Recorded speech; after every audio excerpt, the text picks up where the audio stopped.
La Retro es presentado por Next News, el banco de noticias más grande de Chile. ¿Cómo están? Muy buenos días y bienvenidos a otro capítulo de La Retro, este podcast, este contenido que hace el libro para su comunidad semanalmente, regularmente, con nuestros panelistas de siempre. Cecilia Cifuentes, economista y directora ejecutiva del Centro de Estudios Financieros del S Business School, y Guillermo Ramírez, abogado, diputado de la UDI, miembro de la Comisión de Hacienda, además de la Cámara de Diputados. Lo primero, como siempre, ¿cómo están? ¿Cómo les ha ido? ¿Cómo va la semana en este casi cierre de agosto? Se está pasando agosto y ya entramos a un septiembre que va a estar muy cargado por lluvia, de todas maneras, por obviamente fiestas patrias y lo que va a marcar también el mes, que es la conmemoración de los 50 años del golpe de Estado. ¿Cómo les ha ido? Bien, bien, todo bien, todo bien. Han sido semanas intensas y lo que viene Efe- parece que es peor, así que Se viene duro haciendo ánimo, sí. todo lo que está pasando. Partamos, si quieren, con la conversación. La idea de la retro, como ustedes nos siguen habitualmente, es tener conversaciones y tocar temas vinculados con las grandes reformas, la reforma previsional, reforma tributaria. Lo conversábamos un poco en la pauta que hacemos, pero obviamente siempre conversando con Cecilia y con Guillermo y con la gente del libro. Hay poco elemento nuevo, poco elemento contundente de lo que está pasando últimamente en la actividad legislativa por parte del gobierno, que de una promesa, después de la reunión con Chile Vamos, pero han pasado un poquito más de 2 semanas. Mañana se cumplen 2 semanas de la reunión y la verdad que todavía no se entrega esta propuesta. Y a partir de eso, decíamos, bueno, ¿cómo poder explicar a quienes nos siguen o eventualmente desmitificar también ciertas cosas? Uno de los puntos que está arriba de la mesa y que es muy interesante escuchar la opinión de Cecilia y la opinión de Guillermo, probablemente dos de las mejores voces para explicar aspectos previsionales y vinculados con temas legislativos, tiene que ver con esta gran pelea o gran disputa, gran discusión de a dónde van los 6 puntos de cotización, ¿no es cierto? Por un lado, la oposición plantea y se ha puesto muy firme respecto de 6 puntos a capitalización individual, ¿no es cierto? Ni un punto menos a ninguna cosa que no sea capitalización individual. Y el gobierno, que planteó con una idea 6-0 medio tenístico, bueno, ha cedido hacia el 2-4, ¿no es cierto? A 2 puntos para capitalización individual y 4 para lo que ellos llaman solidaridad. Yo prefiero hablar sin eufemismo en materia de reparto. Dicho eso, el gran argumento que ha esgrimido parte del gobierno, la ministra del Trabajo, sectores, ¿no es cierto?, del oficialismo, tiene que ver con la inmediatez de los beneficios. Y lo que se plantea, y aquí parto por Cecilia, es que cada punto finalmente que va a capitalización individual disminuye el flujo de recursos para una mejora directa, inmediata, a la vena de las pensiones. Es un planteamiento bien duro, pero que también tiene, ¿no es cierto?, algo de mito, algo de aspecto de maña, un poco de tomarlo desde una perspectiva, y obviamente es interesante que tú, Cecilia, desde la mirada técnica, y Guillermo, técnica y política, obviamente, tú también tienes mirada política, pero no desde el punto de vista de ser una representante, ¿no es cierto?, acá, nos cuentes por qué es quizás una mala mirada o una mala ecuación el plantearlo tan binariamente, en el sentido de que si va todo a capitalización individual, bueno, no habría ningún impacto directo de inmediato en las pensiones, porque entiendo no tiene tanto que ver con eso. Cecilia. Bueno, es que aquí al final lo que hay de fondo, creo yo, es un tema que uno podría ponerle el nombre de justicia intergeneracional, porque aquí lo que uno quisiera es que no lleguemos a una situación en que por mejorar las pensiones actuales nos encontremos con una situación en el futuro de un problema de pensiones aún más grave que el actual.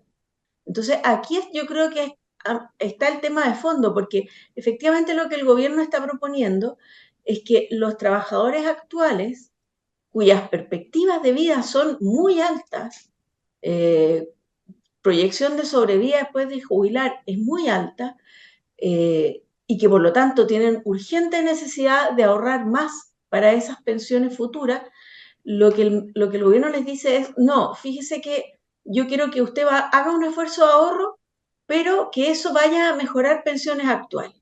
Entonces, la pregunta es si eso es justo. Y la verdad que eso depende de un montón de variables si es justo o no. Y la primera es, bueno, ¿y qué esperamos para el día de mañana? ¿Cómo va a ser la situación de los mercados laborales, la situación de crecimiento económico, la expectativa de vida? ¿Qué va a pasar con la formalidad laboral? ¿Qué va a pasar con todos estos cambios que se están produciendo en los mercados laborales? Y la verdad que en la situación actual, si uno tuviera que proyectar cómo va a ser la situación de los futuros jubilados, uno podría decir que en ningún caso va a ser mejor que el actual. Porque sobre todo si este esfuerzo que le pedimos a los actuales trabajadores va para mejorar las actuales pensiones. ¿Por qué? Porque nosotros ya hicimos y estamos haciendo un esfuerzo como contribuyentes, un esfuerzo que se ha multiplicado por 3 veces para mejorar las pensiones actuales. Entonces uno dice, bueno, ¿y son muy buenas las pensiones actuales? No, no son tan buenas, pero están acorde a la realidad de lo que el país puede pagar. Entonces yo creo que esas son las preguntas medias incómodas que nos tenemos que hacer. ¿Tenemos hacia adelante una proyección de que las futuras pensiones van a ser mucho mejores que las actuales y por lo tanto le podemos pedir a los trabajadores, miren, no se preocupe por su futura pensión, preocúpese solo la de la actual? A mí me parece que eso no resiste un análisis de justicia intergeneracional y lamentablemente, y esto depende del crecimiento económico. Acaban de dar a conocer las cifras de crecimiento tendencial. Son cifras, o sea, lo que nos están diciendo los expertos es que Chile ni siquiera es capaz de crecer al ritmo que crece el mundo. Vamos a crecer en torno a 2%. Entonces, hay que decir, bueno, es que si esa es la realidad, la verdad es que lo que tenemos que hacer ahora como país es un enorme esfuerzo para mejorar eso, y eso significa y necesita un sacrificio de ahorro para mejorar las perspectivas futuras y lamentablemente no podemos seguir destinando recursos a mejorar las pensiones actuales. Ya estamos destinando un monto muy significativo de recursos. Lamentablemente, hace 3 años atrás, los parlamentarios aprobaron los retiros de los fondos de pensiones y permitieron que se extrayeran 50.000 millones de dólares que tendrían que estar financiando pensiones actuales y pensiones en los próximos años y no van a estar porque se gastaron. Y no podemos seguirle cargando el peso a las futuras generaciones. Con la fuerza activa. Con dos comentarios, Guillermo, inmediatamente te doy la palabra. Primero, 50.000 millones de dólares que no solamente se le arrastraron, sino que dejan de estar rentando durante 30, 40 años, primera cosa. Y lo otro, lo que tú bien dices, Cecilia, lo has escrito largamente en columnas, el tema de la pensión garantizada universal, que tiene un componente muy interesante, está llegando al 80, 90% de la gente, ¿no es cierto?, que es muy importante, con aporte, y que está permitiendo y elevando las tasas de reemplazo a niveles bastante superiores al promedio de la OCDE, por ejemplo. Yes. Guillermo, ¿cómo se le explica a un elector de tu, ¿no es cierto?, área, de tu zona, antiguo Distrito 23, ¿no es cierto? ¿Qué pasa de por qué no ocupar, ¿no es cierto?, lo que dice Cecilia, una suerte de gasto o de aporte intergeneracional, primero por la injusticia del trabajo, del esfuerzo de uno, no tener que ahorrarlo para uno, pero además porque se está significando un aspecto muy importante hacia futuro, ¿no es cierto?, con una mirada muy de corto plazo en esto. ¿Cómo explicarlo? ¿Cómo poder entenderlo para que una persona, ¿no es cierto?, que nos esté escuchando pueda entender que finalmente es una muy mala decisión? Es un error destinar a reparto puntos del aumento del 6%. Bueno, nosotros básicamente hemos visto, hay muchas razones por las cuales es inconveniente, pero en vista del tiempo digo tres. La primera es porque es técnicamente mala idea, es técnicamente torpe, porque uno lo que necesita cuando piensa en un sistema de pensiones es tener un sistema que se pueda sostener en el tiempo. Y el reparto, por definición, no se puede sostener en el tiempo, al menos no manteniendo o aumentando las pensiones, que es lo que todo país aspira a hacer. Básicamente por un problema demográfico, y eso lo sabe todo Chile. La población va envejeciendo, hay más jubilados que gente que trabaja, además esos jubilados cada vez viven más, y por lo tanto con los puntos adicionales de cotización que vayan a reparto cada vez alcanza para menos. Y por lo tanto, si uno quiere compensar esa caída en las pensiones, producto de que la plata para el reparto es cada vez menos para más gente, entonces o vamos destinando más puntos al reparto o igual el Estado tiene que meterse la mano al bolsillo. Por lo tanto, no es sustentable en el tiempo. Lo segundo es que no es justo. No es justo porque se puede dar una serie de injusticias. La primera es los que trabajan, los que cotizan, en general son trabajadores de clase media, las personas de más altos recursos normalmente no se imponen y no cotizan en la AFP y por lo tanto uno está haciendo solidaridad con el bolsillo de la clase media. Lo que nosotros proponemos cuando decimos, mire, si vamos a aumentar las pensiones que sea con la PGU es porque eso se paga con impuestos generales y los impuestos generales los que tienen más ponen más y por lo tanto parece ser más justo. También se produce otro tipo de injusticia. el que está formalizado, el trabajador formal, le paga o le comparte parte de su ahorro al trabajador informal, que se mete todo al bolsillo. Y eso es de una injusticia muy grande, porque puede ocurrir perfectamente que un trabajador formal de menores ingresos termine financiando, subsidiando a un trabajador informal de mayores ingresos, con lo cual tampoco es justo. Ahí hay una especie como de riesgo moral, que se define como que el costo de mis acciones no los pago yo, sino que los paga otro. Yo soy informal, eso no lo pago yo, lo paga otro. Y eso es muy injusto. Eh, y lo tercero es porque después de que los chilenos experimentaron, comprobaron más bien, que los ahorros sí eran de ellos y sí estaban en cuentas de ahorro, hoy día los chilenos claramente no quieren que esa plata no vaya a su cuenta personal, no quieren que no sea heredable, y por lo tanto, al hecho de que es técnicamente torpe e injusto, se suma que es algo que los chilenos no quieren. Y por lo tanto están todos los astros alineados eh, para que busquemos, exploremos otras alternativas de solidaridad, pero no hacerlo con los puntos adicionales de cotización de los trabajadores. Y ahí vamos un poco al realismo político, ¿no es cierto? Se plantea siempre la oposición como que es intransigente, esa es la palabra que se dice. Mira, no han logrado ceder y están muy, muy encasillados, ¿no es cierto? Una camisa de fuerza en su trinchera. Estoy haciendo la caricatura que normalmente se hace respecto de esto. Ustedes, ¿no es cierto?, desde el punto de vista de la oposición, plantean, nosotros estamos defendiendo principios, no interesa, estamos defendiendo principios, la capitalización individual. Pero también, insisto, de mar de fondo, hay un realismo político del gobierno, después de un montón de derrotas que han tenido en materia electoral, donde no tiene que ver con esto, pero algo de eso ha habido, en materia incluso constitucional, el tema de la inexpropiabilidad de los fondos, por ejemplo. ¿Qué se hace cuando el gobierno no quiere escuchar razones de poder ceder, ¿no es cierto?, aún más, porque efectivamente ya se ha movido en materia de puntos a capitalización individual? ¿Cómo poder terminar con esta inacción finalmente, en que la oposición, que tiene los votos, no se quiere mover, porque plantean por principios, y el gobierno tampoco quiere ceder desde su mirada muy ideológica en este aspecto? A ver, eh, si uno revisa los programas de este podcast de principio de año, aquí había una crítica que era muy recurrente, que yo la hice y también la hizo la Cecilia, que es que este era un gobierno demasiado maximalista, que jugaba al todo o nada. Los ejemplos están a la vista, ¿cierto? Está el proceso constitucional, en donde por ir por todo se quedaron con nada. Está también la reforma fallida tributaria, en que por no querer ceder absolutamente nada en la Cámara de Diputados terminó siendo rechazada en la sala contra todo pronóstico. Ocurre también con la reforma de las pensiones, que ya debe llevar, perdí la cuenta, 9, 10 meses en el Congreso y no ha avanzado un centímetro porque el gobierno todavía no se anima a ceder. Entonces, el gobierno aprendió, creo yo, a palos y tarde, pero aprendió que esa actitud maximalista no le iba a llevar a ninguna parte. Y creo, espero no estar equivocado, porque uno nunca sabe hasta que llega el momento de darse la mano, pero tengo la impresión que hoy día el gobierno está en una postura más razonable, entiende que no puede ir por todo, entiende que no pueden haber maximalismos y entiende que tenemos que llegar a acuerdos. Ahora, a mí me molesta mucho cuando el gobierno dice, y esto lo han repetido como un mantra, particularmente la ministra Vallejo, cuando dicen, acá hay que entender que todos tenemos que ceder. O sea, lo que ella nos comunica es que acá hay una postura a un lado, hay una postura al otro y tenemos que encontrarnos en medio. Como si este fuera un juego donde uno derrota al otro, ya, ok, empatemos. No se trata de que todos tenemos que ceder, sino que todos tenemos que sentarnos a conversar en serio, con evidencia, buscando lo que es mejor para el país. Y si en esa conversación nos damos cuenta de que la solución está más cerca de lo que propone el gobierno, será. Y si está más cerca de lo que proponemos nosotros, será.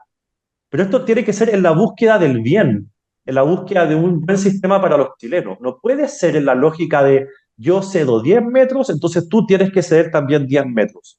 Esa lógica que tiene la izquierda de que todo esto es un gallito nos va a llevar al despeñadero.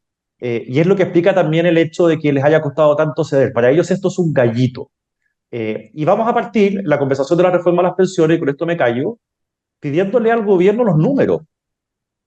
Porque todavía no se presentan los números. O sea, si nosotros queremos, y no nos cuadran los que nos han mostrado, nosotros lo que queremos es no enfrentar esto como un gallito, sino con profesionalismo, con altura de miras, con visión de país. Bueno, tenemos que tener números que calcen y no podemos partir una discusión sin tenerlos a la vista. Yo me engarzo con eso, Cecilia. Los números que tú has visto, que al menos ha presentado el gobierno en términos gruesos, no en la sintonía fina, ¿te cuadran, no te cuadran? ¿Te quedas coja en algunas cosas? ¿Cómo lo has visto? No, a ver, el gobierno presentó con este proyecto lo que era el informe de productividad del proyecto. Y era, a mi juicio, era bastante curiosa las conclusiones del informe porque de alguna manera el gobierno, y fue una de las críticas que yo siempre he planteado respecto a subir mucho la PGU, que a mi juicio el problema que puede tener eso es que nos va a agravar un problema que ya tenemos, que es el problema de la informalidad. Porque frente a las urgencias del hoy, frente a la situación vulnerable de muchas personas, que a lo mejor ven que en el corto plazo les conviene más ser vendedor ambulante que emplearse por el sueldo mínimo, y además si se emplean tienen que cotizar.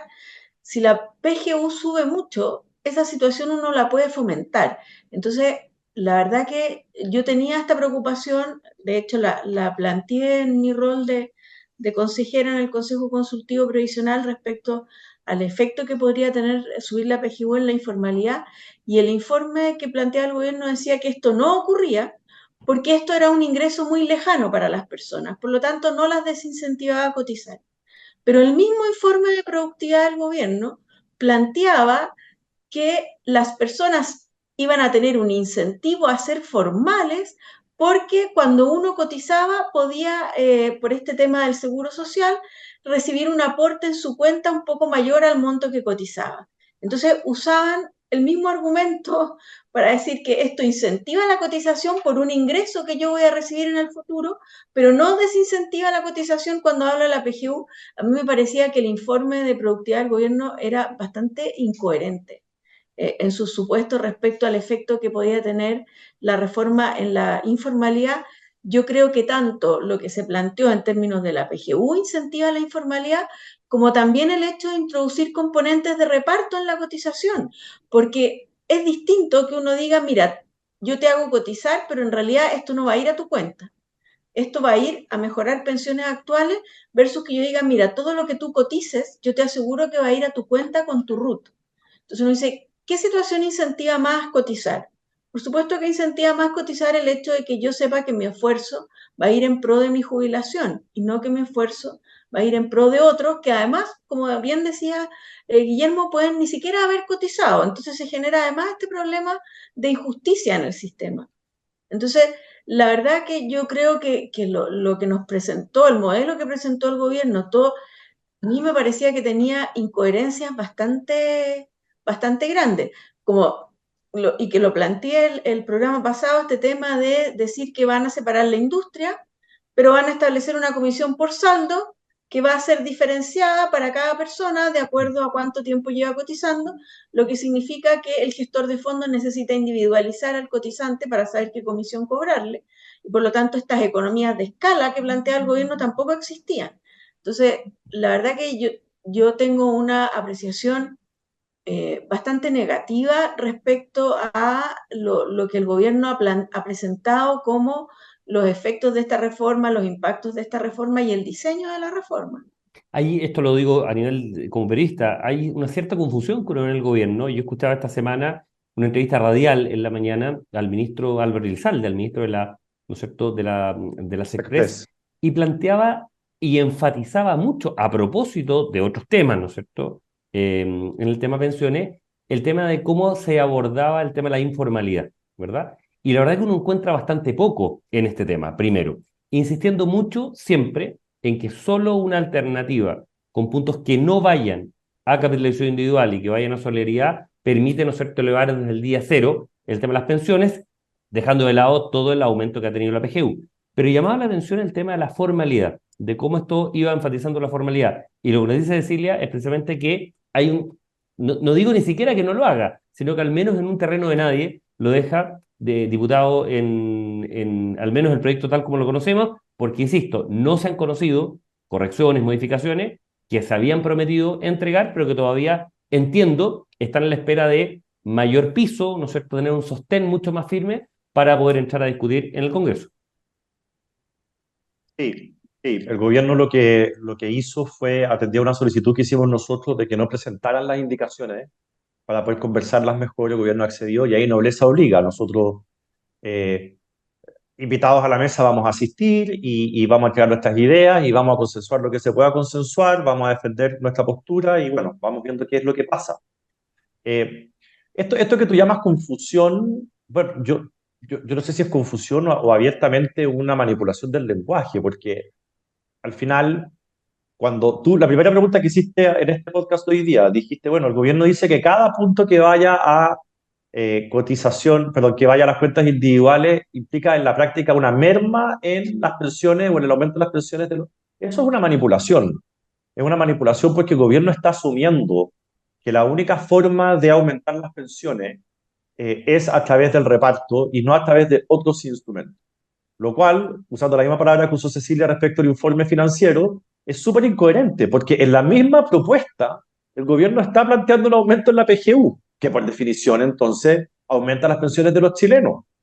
Entonces, este chantaje de decir si es que los puntos adicionales de cotización no van a solidaridad, no va a haber aumento de las pensiones, es doblemente falso. Es falso porque se va a aumentar la PGU, de acuerdo a lo que propone el gobierno, eh, y es falso porque siempre se pueden explorar otros mecanismos para que finalmente pueda haber una mejora en las pensiones de hoy y también del futuro. Guillermo Cecilia, yo acordándome, me acuerdo haber visto en redes sociales una declaración del diputado Gonzalo Vinter, en que él planteaba, a ver, si a mí me apuran y me dicen cuál sería mi sistema soñado, me acuerdo perfecto, creo que fue en tolerancia cero, estoy casi seguro.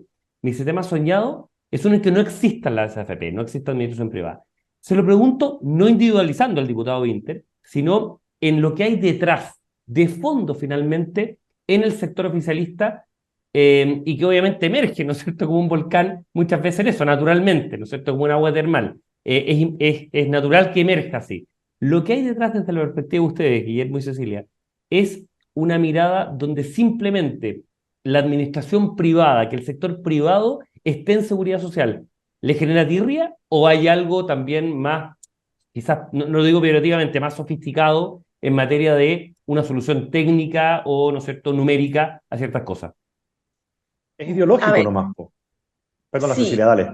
sí, yo también creo que es bien ideológico.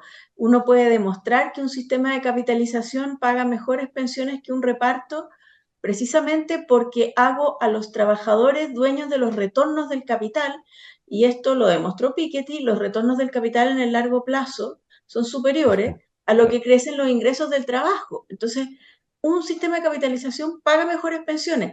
¿Qué es lo que ocurre en términos de poder político? Efectivamente, un sistema de capitalización significa menos poder político para el que, para el que ocurre en un sistema de reparto cuando el Estado administra estas cotizaciones colectivas de los trabajadores. Eso le da mucho poder a un gobierno, manejar todo ese ahorro de los trabajadores para decidir a quién yo le mejoro las pensiones, que era como funcionaba el antiguo sistema de reparto en Chile.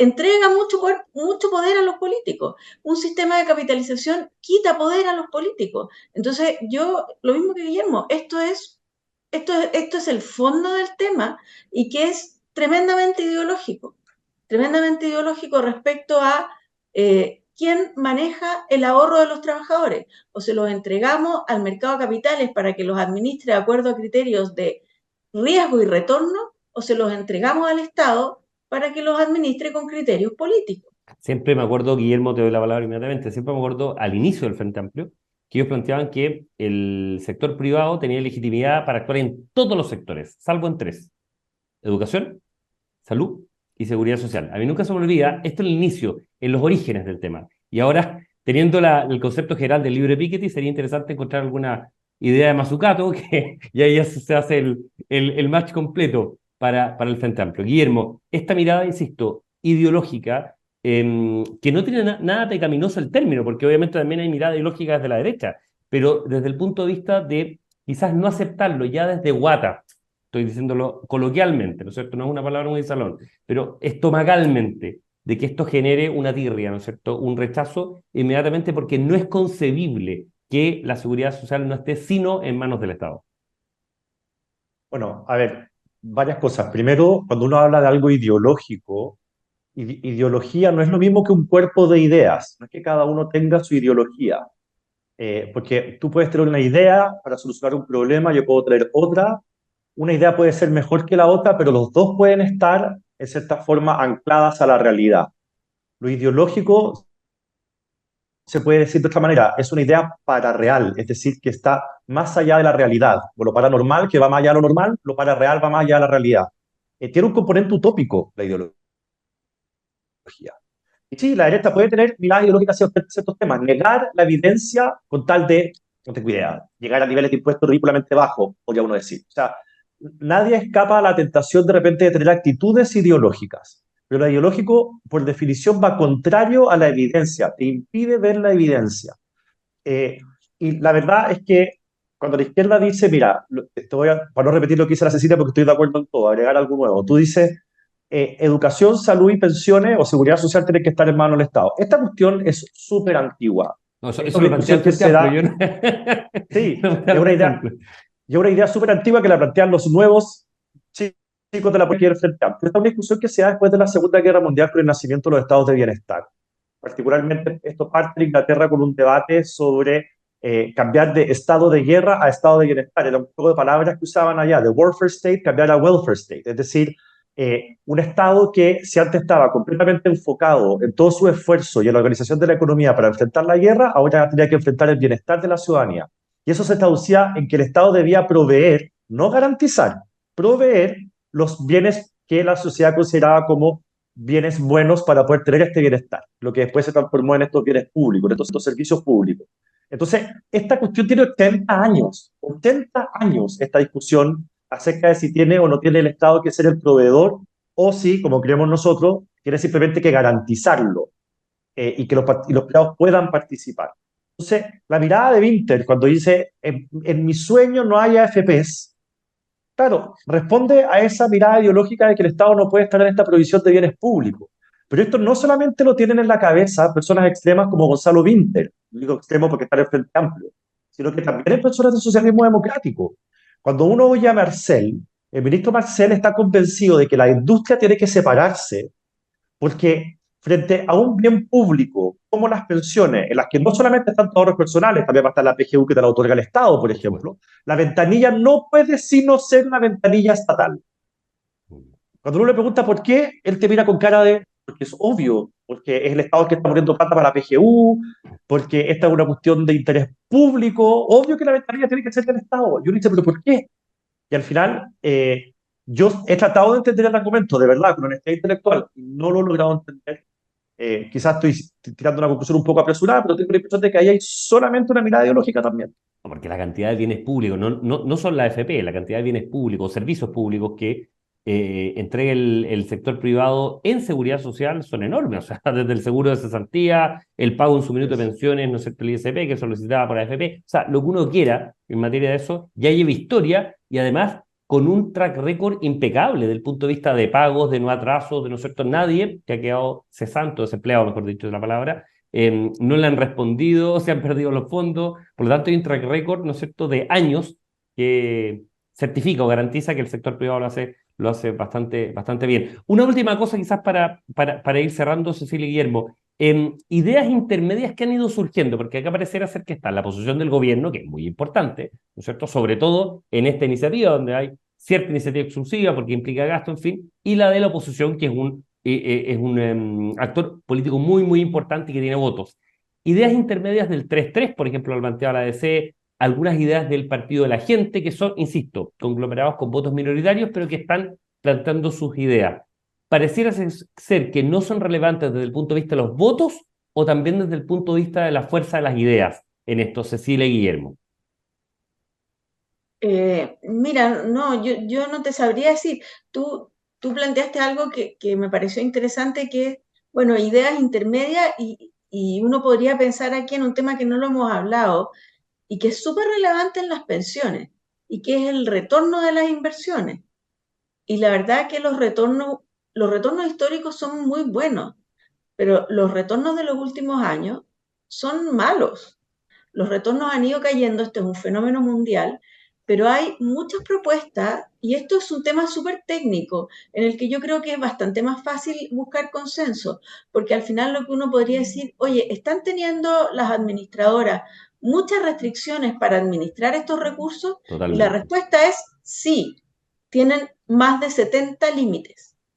Se están invirtiendo estos recursos con criterios que la teoría financiera ha avanzado mucho en los últimos años, y aquí esto se sigue invirtiendo con criterios bastante arcaicos, con una mirada bastante estatista de un Estado muy diciendo usted no invierta más de un 1% aquí y allá, en vez de en esta materia aprovechar avances y aprovechar oportunidades de inversión en que las administradoras no pueden en este minuto participar.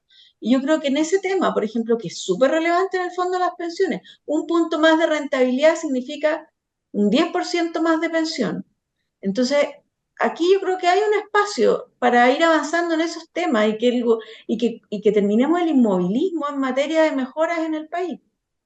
Es interesante, Guillermo, te doy la palabra y con eso vamos cerrando. Y este tema lo deberíamos dejar para otro programa porque es tremendamente interesante el tema de los límites de inversión por emisor, el tema de los activos alternativos, por ejemplo, que se ha hablado muy poco, y que el foco estuvo muy fuerte en la Comisión Marcel en ese minuto, en ese tema, y ahora la verdad que uno escucha bastante poco de cómo poder, generando un marco, ciertamente, no hay ninguna duda, generando un marco, bueno, en ese marco permitir que los fondos y los administradores, los gestores de fondos puedan moverse libremente, insisto, en un marco muy general, muy genérico para este tema, Guillermo. De hecho, del tema no se ha hablado absolutamente nada. Eh, y cuando uno habla con especialistas, cuando uno le pide a gente que sabe el tema que haga propuestas, o uno va a seminarios o lo que sea, uno es muy recurrente oír esto. De que acá hay un problema que debe ser abordado, y como decía Cecilia, no debiera ser mayormente un problema abordarlo, pero en el foro político, en la discusión en el Congreso y en los medios de comunicación, este tema a mí nunca me ha tocado verlo, nunca me ha tocado conversarlo. Y creo que es importante, al final, no quedarnos estancados en el destino de los 6 puntos adicionales de cotización, sino que abrir la discusión a otros temas que son importantes y que pueden generar un verdadero impacto en el sistema de pensiones. No nos podemos perder Bueno, la oportunidad, si es que vamos a llegar a acuerdo, de revisar algunas cosas que también podrían ayudar.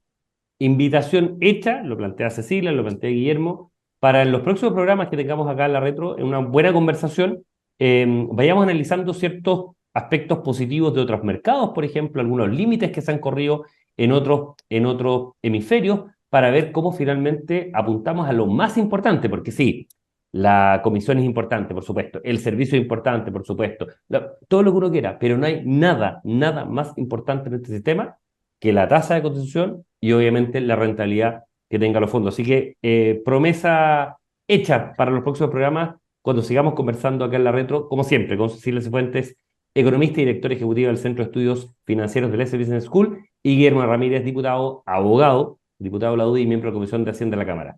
Que tengan una gran semana y nos estamos encontrando la próxima semana. Que estén muy bien. Chao. Nos vemos. Muchas gracias. La retro es presentado por Next News, el banco de noticias más grande de Chile.